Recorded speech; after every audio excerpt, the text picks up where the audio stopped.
Hello guys, మనకి రేపు June 20th నుంచి ఇంగ్లాండ్తో 5 టెస్ట్ మ్యాచ్ల సిరీస్ జరగబోతుంది కదా. అయితే దీనికి సంబంధించి స్క్వాడ్ని ఈరోజు అనౌన్స్ చేసే ఛాన్స్ అయితే కనిపిస్తుంది. అయితే మరి దీనికంటే ముందు కొన్ని అప్డేట్స్ వచ్చినాయి అనమాట. అదేంటంటే మనకి కెప్టెన్గా శుభ్మన్ గిల్ పెడుతున్నారు అని చెప్పేసి ఫిక్స్ అయినట్టు ఒక అప్డేటు.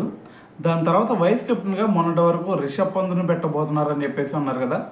అయితే మరి కేఎల్ రాహుల్ని వైస్ కెప్టెన్గా పెట్టాలి అని చెప్పేసి మరి అజిత్ అగర్కర్ కూడా ఫిక్స్ అయినట్టు మరి కొన్ని వార్తలు అయితే అవుతున్నాయి అనమాట.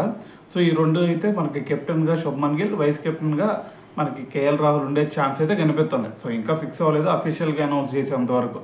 అయితే దాని తర్వాత వచ్చేసరికి మొహమ్మద్ షమీకి రెస్ట్ ఇవ్వాలి అనుకున్నారంట. ఎందుకంటే అతనికి మడమ గాయం అయింది కదా.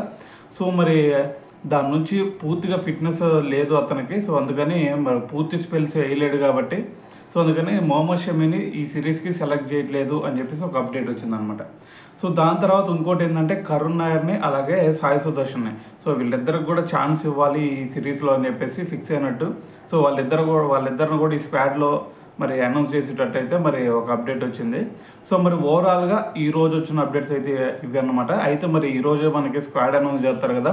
సో మరి వీటిల్లో నిజమెంత అనేది ఆ స్క్వాడ్ అనౌన్స్ చేసిన తర్వాత అయితే మనకి ఒక క్లారిటీ అయితే వచ్చింది. సో చూద్దాం మరి ఎవరు ఉంటారు ఎవరు ఉండరు అనేది.